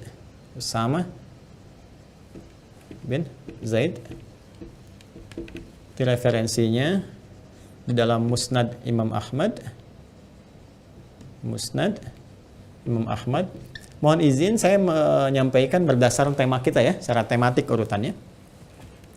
Nanti Musnad yang kelima, 201, ini rawinya. Kemudian ada juga nanti Sunan An-Nasa'i. Nih, jadi yang keempat juga sama, halamannya 201. Kemudian setelah itu kita turunkan sejak di sini kitab Sahih. Ya, ini saya dahulukan yang ini. Ya, ini lebih menunjuk kepada urutan tema kita. Sahih Al-Bukhari, kita ambil yang 2 referensi saja yang paling kuat. Al-Bukhari nomor hadis 1969 ya. Kemudian riwayat Imam Muslim, Sahih Muslim ya, Imam Muslim nomor hadis 1156 ya. Rawinya Sayyidah Aisyah radhiyallahu taala anha. Ini rawinya ya, rawiyah Sayyidah Aisyah. Ini Sayyidah ya, Sayyidah Aisyah radhiyallahu taala anha. Baik. Ya, kita mulai yang ini dulu ya, teman-teman sekalian. Baik. Nabi sallallahu alaihi wasallam itu saat masuk bulan Sya'ban punya kebiasaan meningkatkan amalan beliau. Ya tadi, cari bekal tadi. Ya, cari bekal sebelum tibanya Ramadan. Beliau juga mencontohkan langsung kepada kita. Ya, bagaimana beliau meningkatkan amalannya. Dan amalan yang spesifik, yang banyak dikerjakan oleh Nabi SAW, itu ternyata puasa. Puasa. Siam. Ya, asyam. Ya, asyam. Ya, asyam ya, bukan asyap. Asyam ya. Asyam ya. Lebih banyak meningkatkan puasa. Sehingga sementara sahabat itu ada yang merasa heran. Kenapa? Karena di bulan Rajab juga udah biasa puasa. Ya, Rajab kan termasuk bulan Hurum. Saya pernah bahas di edisi sebelumnya tentang Rajab. Rajab termasuk bulan apa? Hurum, bulan terhormat. Yang terhormat itu kita diminta meningkatkan kehormatan diri kita di hadapan Allah dengan menghindari maksiat dan meningkatkan ibadah. Saya pernah sampaikan ada satu ibadah spesial yang saat dikerjakan kita bisa meningkatkan ibadah kita sekaligus mencegah maksiat, itu puasa. Karena itu di bulan-bulan Hurum ada 4. Ya, 3 berurutan, 3 mutawaliyat dan 1 terpisah. Ya, kemudian Dzulqa'dah, Dzulhijjah, Al-Muharram bulan 11, 12, bulan 1, kemudian bulan ke-7 Rajab, wa Rajabun Mudhar. Ya, ma baina Jumada wa Sya'ban. Baik, itu biasa puasa. Nah, kemudian Ramadan juga iya, puasa sudah pasti karena ada kewajibannya dengan turunnya Al-Baqarah ayat 183 gitu kan. Nah, sementara di Sya'ban Nabi SAW puasa juga. Bahkan menariknya lebih banyak dibandingkan dengan bulan Rajab. Ya banyak. Sampai nanti saya tunjukkan komen Sayyidah Aisyah radhiyallahu taala anha. Nanti saya tunjukkan ya. Beliau memberikan komentar yang di-like oleh para sahabat dan di-share sampai dengan ke kita saat ini. Nanti saya tunjukkan di hadisnya di sini supaya tidak lompat, nanti saya urutkan. Nah, intinya beliau puasa. Sampai kemudian sahabat mengkonfirmasi kepada Rasulullah sallallahu alaihi wasallam tentang kebiasaan beliau itu puasa. Banyak sekali berpuasanya, banyak gitu ya, banyak sampai nanti ada riwayat mengatakan full ya, karena belum jelas nanti ujungnya sampai ke Ramadan, berhenti dulu di fisal, di pemisah supaya ujungnya nanti nggak puasa, khawatirnya sudah tiba Ramadan, ya kan? Nanti disebut dengan wisal itu ya, ada hukum nanti puasa wisal, nyambung. Bukan wisal ya, nyambung. Nah, ada lagi yang kemudian teman-teman sekalian menyebutkan banyak ya, banyak ukuran banyak ini nggak penuh tapi banyak gitu. Intinya Nabi banyak menunaikan puasa di bulan Sya'ban. Ketika dikonfirmasi khususnya nanti riwayat disampaikan oleh sahabat Usamah bin Zaid, nah Nabi menjawab apa? Ya, dzalika syahrun. Ya, dzalika syahrun yaghfulu. Ya, yaghfulu an-nasu anhu. Ini kan? Dzalika syahrun yaghfulu an-nasu anhu. Bima makna baina Rajab wa Ramadan. Fokus. Kata Nabi, dzalika syahrun, bulan Sya'ban itu yang kalian banyak tanya kenapa aku puasa, kenapa aku meningkatkan ibadah. Dzalika syahrun, itu bulan, ya, bulan itu. Biasanya kalau menunjukkan dzalika ini pakai dzalika, itu dalam bahasa Arab gini.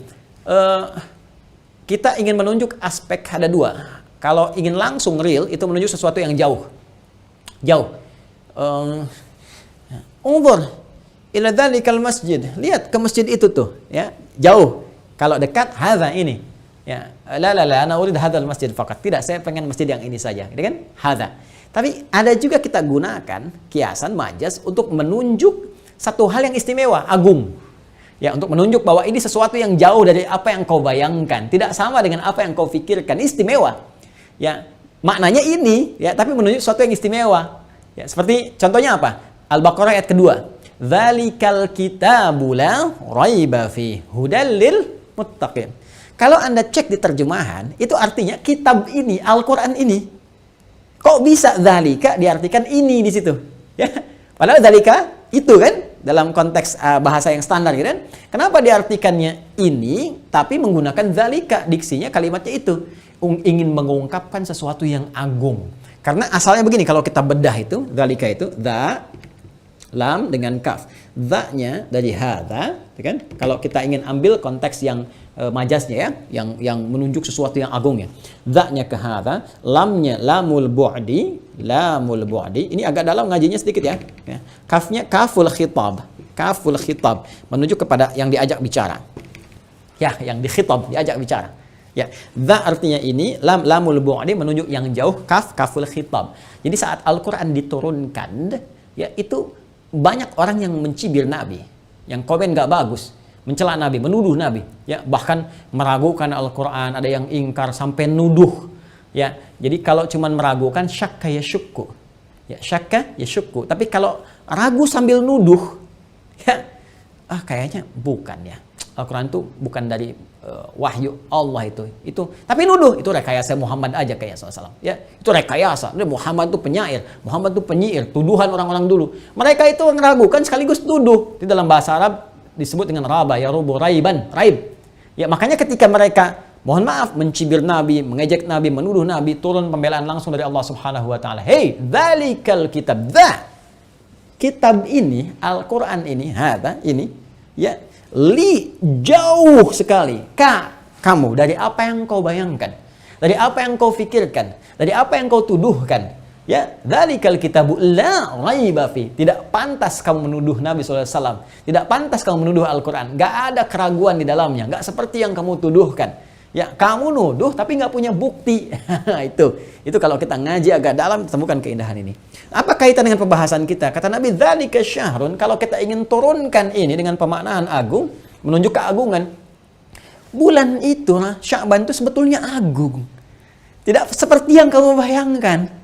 Ya, tidak seperti yang kamu gambarkan, bukan cuma Rajab saja yang sebelumnya kamu puasa, menjaga kehormatan. Sya'ban juga punya keistimewaan, gitu cara memahaminya. Ya, tidak seperti yang kamu bayangkan saat ini. Tidak seperti yang kamu pikirkan, Sya'ban pun punya keistimewaan. Yang sangat istimewa, seperti Rajab punya keistimewaan, seperti Ramadan lebih istimewa lagi, ya kan? Nah, maka kata Nabi langsung diteruskan, yaghfulun nasu anhu, karena itu banyak orang nggak sadar.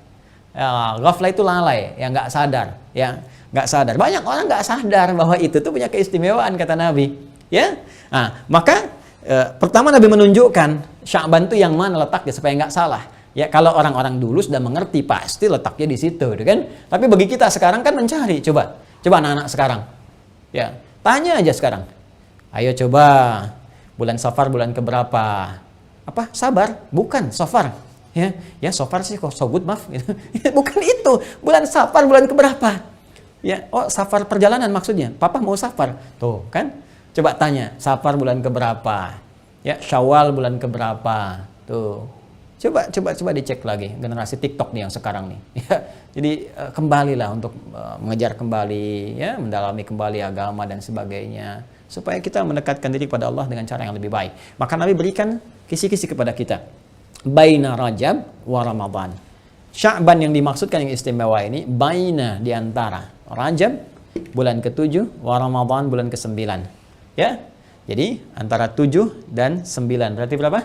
8. Ya. Berapa? 8. Ini bulan ke-8 Sya'ban. Apa yang istimewa di situ? Pertama, kata Nabi, turfa'u fihil a'mal. Turfa'u fihil a'mal. Di bulan itu amal-amal kita itu secara spesifik disebutkan langsung. Amal-amal kita pada saat itu secara langsung gitu, ya, dilaporkan, disampaikan, diangkat kepada Allah Subhanahu wa taala. Allah Maha mengetahui apa yang kita kerjakan. Gak dilaporkan pun Allah sudah tahu, gitu kan? Tapi ini ingin menunjukkan satu keistimewaan. Ingin menunjukkan apa? Satu keistimewaan. Bagaimana malaikat banyak kemudian ya melihat amalan kita, menyampaikan kepada Allah langsung, itu kebanggaan. Ya, saya gambarkan ginilah, Anda aja kalau ada pejabat tinggi diundang datang, bangga kan? Apalagi kegiatan Anda disampaikan, Anda kerja nih, pekerjaan Anda. Terus setiap kali kan dipantau. Ada pengawas, pimpinan juga tahu, supervisor tahu pekerjaan Anda tiap hari. Tapi kalau disampaikan begini, hey, khusus bulan Maret nanti, itu semua pengawas akan melaporkan pekerjaan Anda di bulan itu kepada saya, kata pimpinan. Ya kan? Bukankah pada saat itu Anda akan sungguh-sungguh? Walaupun setiap hari dipantau, kerjaan Anda kan dipantau. Ya, masuk kantor ada fingerprintnya, kan? Dipantau. Pantauan bagaimana penyesuaian dengan hak dan kewajiban. Jangan sampai kewajiban sedikit, hak pengen banyak. Kan lihat ada absensi dan sebagainya. Itu dipantau. Tapi kalau pimpinan mengatakan, ya, spesial untuk bulan Maret misalnya, semua nanti pekerjaan akan dilaporkan langsung kepada saya, ya. Padahal tiap hari juga tahu dan dilaporkan, tapi Anda menyampaikan itu untuk menunjukkan satu keistimewaan. Berarti ada yang spesial di bulan itu nih. Ada sesuatu, maka Anda banyak bersungguh-sungguh, ya kan? Ini dunia pekerjaan saja, Anda merespon dengan luar biasa. Padahal apa yang didapatkan belum tentu dinikmati. Gajian tiba-tiba meninggal, bisa terjadi. Sekarang, jika dunia saja begitu demikian Anda kejarnya, kenapa untuk sang pemilik dunia yang menyampaikan langsung kepada Anda lewat Rasul yang paling dicintai, Anda tidak begitu semangat? Kenapa? Untuk dunia yang sementara, begitu Anda kejar. Tapi perintah sang pemilik dunia yang langsung menginfokan kepada kita lewat Rasulnya Sallallahu Alaihi Wasallam yang paling mulia. Bahwa spesial di bulan Sya'ban itu, di bulan. Jadi ada harian, amalan kita ditatap langsung oleh Allah, gitu kan? Ada bulanan. Bagaimana diinfokan kepada kita, malaikat itu berlomba-lomba menyampaikan catatan amal kita kepada Allah. Dan itu kebahagiaan bagi malaikat. Ya, kapan lagi langsung melaporkan langsung kepada Allah? Nggak semua malaikat bisa langsung menghadap kepada Allah Subhanahu wa taala. Ya. Nah, di saat itu, ini kalau informasi Rasulullah SAW itu sudah pasti valid, ya. Dan ini mohon maaf, ini bahasan spiritual ya. Bahasan agama gitu ya, ditangkapnya pakai iman, nggak pakai akal. Jadi akal kita itu jangan dipaksakan untuk menangkap bahasan-bahasan iman, nggak akan nyambung. Semua yang melekat pada manusia sifatnya terbatas. Pendengaran terbatas, semakin tinggi frekuensi semakin nggak bisa dengar. Penglihatan terbatas, semakin jauh semakin tak terlihat. Jika pendengaran dan penglihatan punya batasan, kenapa akal selalu nggak pengen punya batas? Ya, akal kita pun terbatas. Jadi kalau ada yang nggak sanggup ditangkap oleh akal, tangkap pakai iman kita. Maka amalan ini disampaikan oleh para malaikat kepada Allah Subhanahu wa taala. Laporkan langsung, ya Allah, hamba-Mu si fulan sedang begini, hamba-Mu si fulan sedang begini. Maka apa yang langsung Nabi berikan bimbingan kepada kita? Fa uhibbu an yurfa'a amali wa ana shaim. Fa uhibbu an yurfa'a amali, fa uhibbu an yurfa'a amali wa ana shaim. Masya Allah. Maka aku sangat menginginkan, sangat mencintai. Uhibbu itu bisa cinta, bisa sangat ingin, ya, sangat ingin. Ana uhibbu hadzal kitab. Saya sangat pengen sekali buku ini. Ya, ya bunayya ta'al mama nadhhab ila hunak. Ya anakku sayang, ayo kita pergi ke sana dulu. Mama uridu hadzal kitab. Mama saya pengen buku ini. La hunaka afdal. Enggak, itu lebih bagus. Walakinnani uhibbu hadzal kitab. Tapi saya sangat ingin buku yang ini, ya. Nah, nanti kalau konteks kehidupan, uhibbu bisa dengan anak gitu, cinta. Ana uhibbu waladi, saya sangat mencintai anak saya, ya kan? Nah, itu mahabbah, kecintaan, ya. Jadi, ketika kita katakan Nabi fa uhibbu, ya, maka kata Nabi, aku sangat menginginkan. Sangat menginginkan, seperti seseorang menginginkan dengan rasa cinta yang paling dalam. Itu kurang lebih demikian. An yurfa'a amali, saat amalku itu diangkat, disampaikan kepada Allah, ya, wa ana shaim, aku sedang dalam keadaan berpuasa. Masya Allah. Allahumma salli ala sayyidina Muhammad, Allahumma salli ala sayyidina Muhammad, Allahumma salli ala sayyidina Muhammad. Masya Allah. Nabi yang ma'sum, Nabi yang paling takwa, kan? Nabi yang paling dekat dengan Allah, dipuji, wa innaka la'ala khuluqin azim, dijamin surga, inna a'tainakal kautsar, dan sebagainya. Masih mencoba meningkatkan kualitasnya sehingga beliau ingin dinilai terbaik oleh Allah ketika tiba masa Sya'ban itu. Saya ingin disebutkan dalam keadaan yang istimewa. Ya, disebut kepada Allah itu dalam keadaan yang tampil baik. Ya, dan Nabi mencontohkan yang tinggi-tingginya. Ya, apa itu? Itu puasa. Karena puasa itu saya katakan tadi, dalam puasa kita akan terbiasa menjaga dua hal. Satu, menjaga amal soleh kita. Ya, menjaga amal soleh kita supaya konsisten ditingkatkan. Karena itu saat puasa kita senang baca Al-Quran, senang sedekah, senang baca Al-Quran, itu sudah otomatis. Dan yang kedua, menjaga diri. Ya, yang pertama menjaga amal soleh untuk ditingkatkan. Yang kedua, menjaga diri untuk tidak beramal salah. Makanya orang-orang puasa, yang beriman puasa itu pasti menjaga dari perbuatan maksiat. Nggak ada orang puasa sengaja bohong, sengaja menipu, gitu kan? Ya, sengaja berselisih, sengaja berbuat fitnah, sengaja bikin hoax, itu nggak mungkin, nggak ada. Karena minimal dia takut batal puasanya. Karena itu orang puasa itu amalannya cenderung baik. Nah, kalau sudah baik, disampaikan kepada Allah dalam keadaan yang terbaik. Ya Allah, si fulan hamba mau puasa. Ya Allah, si fulan sedang baca Al-Quran. Ya Allah, saat ini si fulan sedang sedekah. Itu semua tuh baik. Maka Anda bisa bayangkan, Nabi dalam kondisi bulan Sya'ban itu, kenapa diantaranya beliau menyampaikan ya kepada kita semua bahwa beliau terbiasa menunaikan puasa, itu salah satunya, rahasia terbesarnya, satu, Sya'ban punya keistimewaan. Istimewa pertama, yaitu diangkat dan disampaikannya, kan? Ya, amalan langsung seorang hamba.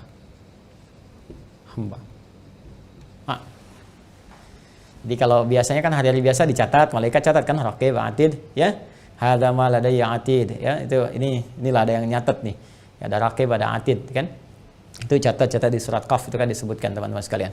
Jadi catat itu biasa. Dan Allah Maha tahu sebelum dicatat, saat dicatat, sedang dicatat, setelah dicatat Allah Maha tahu semuanya. Ya, tapi yang istimewa Sya'ban itu catat, laporkan langsung, sampaikan dan Allah Maha tahu yang dilaporkan. Tapi malaikat merasakan kebahagiaan ketika menyampaikan itu. Ya, dan kita ketika pada saat demikian kita merasa wah ini sedang diangkat amalan kita ingin memberikan yang terbaik. Itu kan? Nah, ini poinnya. Jadi ini keistimewaan bulan Sya'ban yang pertama yaitu saat amalan kita diangkat dan Nabi memberikan isyarat untuk memberikan kekuatan pada amalan ini, maka contoh Nabi yang pertama adalah menunaikan puasa. Jadi sunnah, ada puasa sunnah yang spesifik dikerjakan di bulan Sya'ban. Seperti Rajab kita puasa sunnah juga, ya bulan-bulan haram. Seperti Ramadan ada puasa wajib, Sya'ban pun ada spesifik puasa di bulan Sya'ban, yaitu puasa sunnah Sya'ban. Ya, puasa sunnah Sya'ban. Nah, sekarang waktunya bagaimana? Waktunya bagaimana? Kalau kita lihat teman-teman sekalian, waktunya yang saya maksudkan apakah sehari, apakah 2 hari, harinya apa dan sebagainya gitu kan. Nanti kita lihat. Di dalam kitab sahih di Al-Bukhari nomor hadis 1969, hadis Muslim nomor hadis 1156. Nah, kalau kitab hadisnya beda misalnya atau di Anda ada ikhtisar, ini Anda bisa cari rawinya Sayyidah Aisyah radhiyallahu taala anha. Ya. Ini pasti insya Allah sama ini. Ya, kalau sudah masuk rawi sama, nggak mungkin berbeda. Ya, maka Sayyidah Aisyah menyampaikan, ma ra'aitu. Ya, Qalat beliau menyampaikan, ma ra'aitu. Saya tidak pernah menyaksikan an-nabiyya sallallahu alaihi wasallam, Nabi sallallahu alaihi wasallam istakmala. Ya, istakmala, menyempurnakan siyaman syahrin, puasa beliau dalam sebulan. Ya illa Ramadan, kecuali di bulan Ramadan. Ma ra'aitu an-nabiyya sallallahu alaihi wasallam istakmala siyam syahrin illa Ramadan. Aku tidak pernah menyaksikan Nabi sallallahu alaihi wasallam. Aku tidak pernah mengamati melihat Nabi sallallahu alaihi wasallam menyempurnakan puasa sebulannya, sebulan penuh. Ya, sebulan penuh. Kecuali apa? Kecuali Ramadan. Ramadan. Belum selesai hadisnya. Ya. Wa aktsara siyaman minhu fi Sya'ban. Dan memperbanyak puasa sunnahnya. Memperbanyak puasa sunnahnya di luar Ramadan tadi. Ya, di luar Ramadan tadi. Di kalau Ramadan kan sudah wajib, ya kan? Nah, di luar Ramadan kan sunnah kan? Di luar Ramadan apa? Sunnah, kecuali nanti ada yang wajib untuk mengqadha atau nazar, gitu kan? Atau nazar. Nah, yang ini ada puasa sunnah. Ya, aku saksikan Nabi berpuasa sunnah. Senin puasa, kan? Kamis puasa, dan Ayyamul Bid Nabi menyontohkan kepada kita, mengisyaratkan. Tapi ada banyak Nabi banyak berpuasa dalam sebulan itu, banyak. Ya, kapan itu?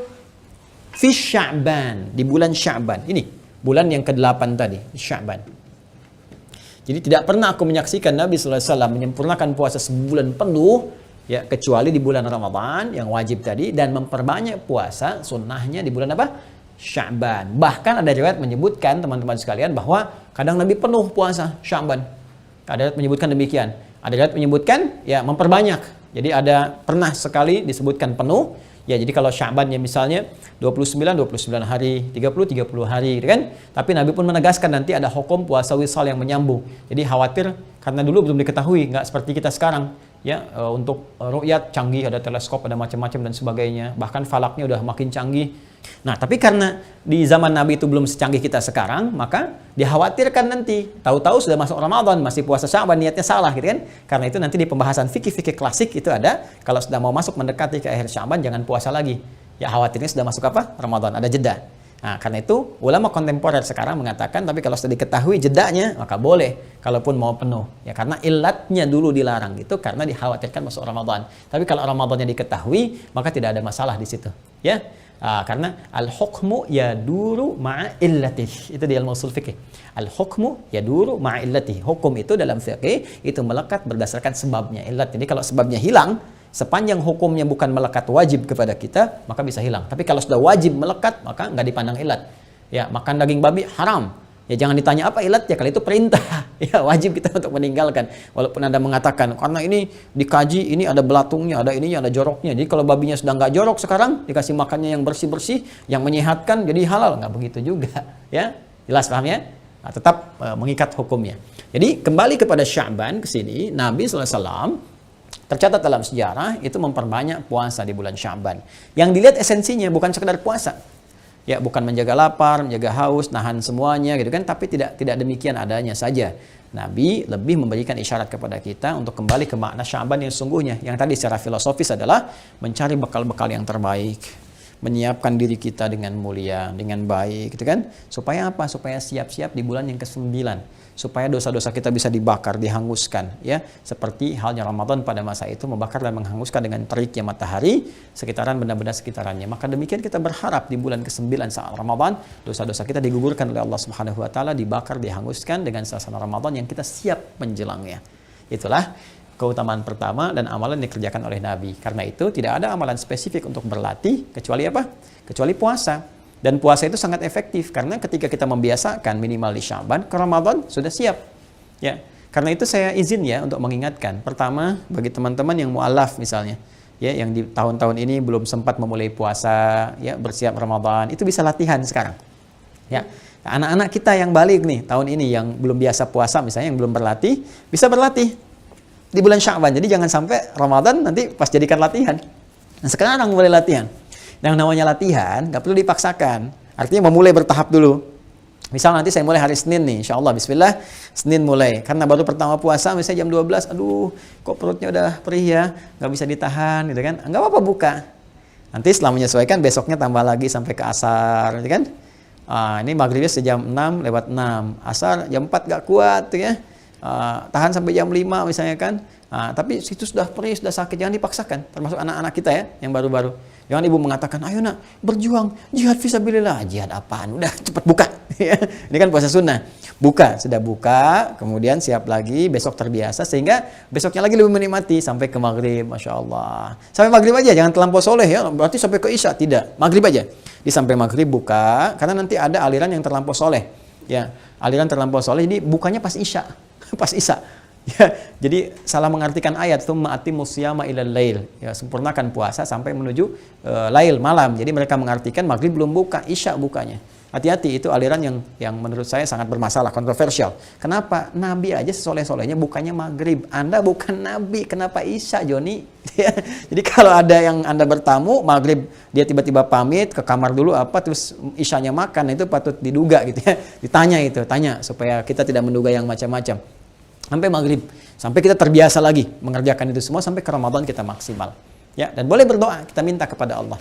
Ya, Imam Ahmad pernah meriwayatkan satu hadis dari Nabi sallallahu alaihi wasallam, kemudian menyampaikan doa, Allahumma barik lana fi Rajab wa Sya'ban wa barik lana fi Ramadan. Ya Allah, mohon berkahi kami di bulan Rajab, juga di bulan Sya'ban, juga di bulan Ramadan. Kalau Imam Al-Baihaqi dengan riwayat sedikit berbeda di kitab Syu'abul Iman. Ya Allahumma barik lana fi Rajab wa Sya'ban wa balighna Ramadan. Ya Allah, berkahi kami di bulan Rajab, di bulan Sya'ban, dan sampaikan kami, mohon sampaikan ke bulan Ramadan. Ya, memang secara sanad hadis ini ada masalahnya. Ya, karena ada seorang bernama Ziyad An-Numairi di salah satu sanad itu bermasalah, disebut dengan rawi mungkar. Jadi ada 3M secara sanad itu yang bermasalah ya. Satu itu matruk ya. Mungkar dulu, mungkar kemudian matruk, ketiganya maudhu. Mungkar, matruk, maudhu. Kalau mungkar itu yang diduga sering berbuat yang tidak pantas gitu kan. Karena ketidakpantasan ini maka ulama menyebutnya ada aib di orangnya. Jadi jangan sampai hadis diriwayatkan oleh orang itu diterima. Kenapa? Karena kalau diterima takutnya jadi celak kepada riwayatnya. Oh, pantas di orang Islam begini, hadisnya diriwayatkan oleh orang bermasalah, ini orang mabuk gitu kan, dan sebagainya. Itu untuk mencegah itu maka ada batasan-batasan kriteria. Nanti hadis sahih itu nanti ada 5 turunannya. Ya, Maruya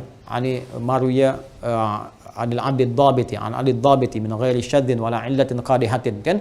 Jadi hadisnya itu diriwayatkan oleh orang-orang yang adil, nanti ada batasan dhabit yang kuat ingatan kan, min ghairi syaddin wala illatin qadihatin. Jadi tidak ada cacatnya, tidak ada illatnya, sebab-sebab yang buruknya, dan seterusnya. Nanti ada 5 turunan. Ya, 5 turunan yang paling utama. Jadi teman-teman sekalian, nah ini ada bermasalah namanya Ziyad An-Numairi. Jadi ini disoal sering berbuat sesuatu yang tidak pantas sehingga hadisnya disebut mungkar, sesuatu yang diingkari. Orangnya sebetulnya walaupun kalimatnya benar. Ya, kedua ini matruk. Matruk ini yang ditinggalkan. Kenapa? Karena orangnya seringkali berkata-kata yang misalnya mohon maaf ya, kadang nggak konsisten. Yang kadang-kadang ngarang-ngarang gitu walaupun cerita dan sebagainya sehingga nggak bisa dibedakan itu hadis apa cerita sebetulnya. Ya, nah itu yang seperti itu ditinggalkan, matruk. Yang ketiga maudhu. Maudhu itu yang dikarang-karang, memang bukan hadis. Orangnya suka ngarang. Ya, begitu ngarang-ngarang misalnya disebut sebagai hadis bahkan dipopulerkan. Ya, saya punya buku yang saya tulis itu menyoal hadis populer.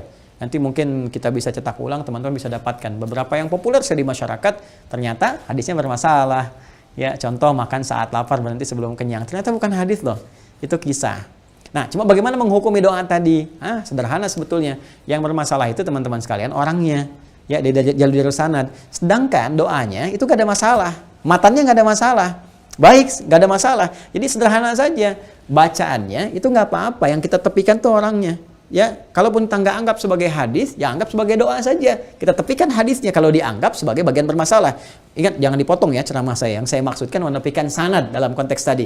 Sanadnya simpan saja. Toh kita abaikan sanad pun dengan berdoa, isi doanya nggak ada masalah. Saya tanya Anda begini, boleh nggak kalau saya berdoa begini? Ya Allah, anugerahkanlah keberkahan kepada hamba dan keluarga. Saudara-saudara hamba ya Allah, kerabat-kerabat hamba di bulan Rajab, di bulan Sya'ban yang saat ini ya Allah. Dan hamba mohon ya Rabb, sampaikan kami semua ke bulan Ramadan ya Allah. Mohon sampaikan ya Allah, berikan kesehatan, kebaikan, kebahagiaan bagi kami. Berkahi kami di bulan Sya'ban ini, sampaikan ke bulan Ramadan. Saya tanya boleh nggak? Anda jawab boleh. Nah, itu bahasa Arabnya. Allahumma barik lana fi Rajab wa Sya'ban wa balighna Ramadan. Itu bahasa Arabnya, Cepi. Nah, itu. Jadi sama aja ketika kita pakai bahasa Arab itu seperti itu. Intinya Nabi meminta kepada kita saat masuk pertama bulan Sya'ban itu ya membiasakan puasa dan memperbanyak doa. Kita berdoa. Ya, jadi maksud saya gini, saya tidak ingin kita berdebat, berdiskusi masalah oh ini dhaif. Ini Anda belajar ilmu hadis dulu. Nanti di ilmu hadis itu dijelaskan. Ini loh, dhaif ini dalam perkara-perkara ibadah, perkara-perkara usul ini nggak boleh tolak semuanya. Tapi kalau perkara-perkara amal-amal, afdhaliyatul amal, amal-amal utama, sepanjang tidak parah atau matannya tidak bermasalah, itu nggak ada masalah. Karena tanpa riwayat, tanpa yang riwayat tadi pun rawi-rawinya, nggak tanpa orang-orangnya, toh kalau kita baca biasa pun diposisikan sebagai doa, itu nggak ada masalah. Jelas ya? Jadi intinya silahkan perbanyak doa bulan Sya'ban ini, minta kepada Allah kebaikan, minta kemuliaan, minta dikuatkan untuk berikhtiar, beramal dan sebagainya, lalu berlatih ini. Nah, apakah sampai di sini saja? Tidak. Ternyata Sya'ban itu diantara keistimewaannya ada awalnya, sekarang kita di fase-fase awal, ada pertengahannya. Ya, pertengahan itu bahasa Arabnya nisfun. Sya'ban, nisfu Sya'ban. Nah, sekarang apa keistimewaan di pertengahan Sya'ban, nisfu Sya'ban itu? Apakah benar seperti yang masyarakat kerjakan sekarang? Atau ada referensi di hadisnya yang memang ada amalannya, tapi nggak seperti yang masyarakat duga kekinian. Atau memang benar seperti itu, cuman caranya ada yang harus disempurnakan. Nah, itu nanti ada bahasan tersendiri, termasuk di akhir Sya'ban ya. Jadi memang Sya'ban ini awalnya ada keistimewaan, sudah kita bahas, tengah-tengahnya ada keistimewaan, dan akhirnya ada keistimewaan. Dan akhir Sya'ban itu nanti akan menjadikan sebuah kurikulum yang mengantarkan kepada pembahasan Ramadan. Sehingga saat Ramadan datang itu seperti tamu mau datang, kita terima, sudah siap kita. Sudah punya bekal. Ya, seperti tamu mau datang ke rumah, kita sudah siap, ada bekalnya, ada segalanya, ada macam-macam. Lalu kita katakan, selamat tiba, silahkan datang, gitu kan? Ya, kemudian silahkan duduk nyaman, silahkan nikmati dengan segala kenyamanan yang ada saat ini. Ahlan wa sahlan wa marhaban. Ya, Masya Allah, urahibu bika. Saya menyambut Anda dengan segala kelapangan jiwa, kekuatan dan sebagainya. Rahiba yarhabu, menyambut sesuatu dengan lapang, dengan nyaman, dengan penuh kesiapan. Ya, rahaba yarahibu, itu berusaha melapangkan diri, menguatkan diri sehingga kita bisa menyambut sesuatu dengan lapang dan baik. Nah, kata keterangannya, sifatnya disebut dengan tarhib. Rahaba yurahibu tarhiban. Tarhib itu usaha untuk menyiapkan diri, sehingga kita bisa menyambut dan menerima sesuatu yang datang dengan lapang, dengan siap, dan dengan mudah. Maka dari sini ada istilah tarhib Ramadan. Bagaimana kita menyambut Ramadan akan datang di bulan depan dengan penuh kelapangan, dengan penuh kenyamanan, dengan penuh keindahan, dan dengan penuh kesiapan. Sehingga saat datang kita ucapkan marhaban ya Ramadan, selamat tiba. Ya wahai Ramadan, selamat tiba wahai segala keutamaan, wahai segala keistimewaan amalan, wahai segala ampunan yang datang dari Allah, segala rahmat dan segala kemuliaan. Kita sudah siap. Apa yang diperintahkan? Sami'na wa ata'na. Sami'tu wa ata'tu. Itu kurikulumnya. Tapi bagaimana menyiapkan diri kita untuk tarhib yang sesungguhnya? Kita akan teruskan episode ini pada pekan-pekan yang selanjutnya insya Allah. Ya? Nah, supaya nanti lebih terukur. Saya khawatir kalau bahas sampai subuh yang didapatkan cuma 1-2 poin. Tapi kalau seperti ini, kita bisa pecahkan sedikit-sedikit. Lalu kita isi dulu awal sampai ke pertengahan, nanti masuk tengah-tengah bahas lagi. Sehingga amalannya sesuai dengan waktu-waktu yang kita iringi. Nah, kurang lebih itu yang kita bahas teman-teman sekalian. Ya, selebihnya silahkan gali lagi referensi ya. Nah, dari ustaz-ustaz lain ada tambahan-tambahan. Alhamdulillah dari buku-buku yang bisa kita baca dan sebagainya. Saya kira itu yang bisa saya sampaikan dengan segala kerendahan hati. Memohon maaf kepada teman-teman sekalian. Semoga diberkahi oleh Allah Subhanahu wa taala apa yang kita lakukan, dibimbing oleh Allah Subhanahu wa taala. Saya mohon ampun kepada Allah dari semua dosa. Mohon maaf kepada teman-teman semuanya, baik yang terhubung lewat saluran ini, hal-hal yang mungkin terkait berkelindan dengan sebagian rekan-rekan atau keseluruhannya. Saya hanya manusia biasa, tentunya banyak salah. Mohon sekali saya minta maaf dengan segala kerendahan hati. Semoga teman-teman berkenan memaafkan sehingga tidak menjadi sekat-sekat di antara kita semua dalam rangka menuju Allah Subhanahu wa taala dalam hal-hal kebaikan. Semoga hayatan thayyibah dan insyaallah juga termasuk husnul khatimah dengan Allah Subhanahu wa taala. اللهم تقبل منا إنك أنت السميع العليم وتب علينا إنك أنت التواب الرحيم اللهم اجعلنا من أهل القرآن واجعل القرآن صاحبا لنا في الدنيا وشفيعا لنا في الآخرة يا أرحم الراحمين اللهم يا رب العالمين اللهم يا الله ارزقنا يا الله رزقا حلالا طيبا حياة طيبة يا الله وارزقنا يا الله حبك وحب نبيك سيدنا محمد صلى الله عليه وسلم اللهم ارزقنا حبك وحب نبيك سيدنا محمد صلى الله عليه وسلم اللهم ارزقنا حبك وحب نبيك سيدنا محمد صلى الله عليه وسلم اللهم يا أرحم الراحمين ربنا آتنا في الدنيا حسنة وفي الآخرة حسنة وقنا عذاب النار بفضلك سبحان ربك رب العزة عما يصفون وسلام على المرسلين اللهم بارك لنا في رجب وشعبان اللهم بارك لنا في هذا الشهر وخاصة شعبان وبلغنا رمضان وصلى الله على سيدنا محمد وعلى آله وصحبه أجمعين وآخر دعوانا أن الحمد لله رب العالمين السلام عليكم ورحمة الله وبركاته.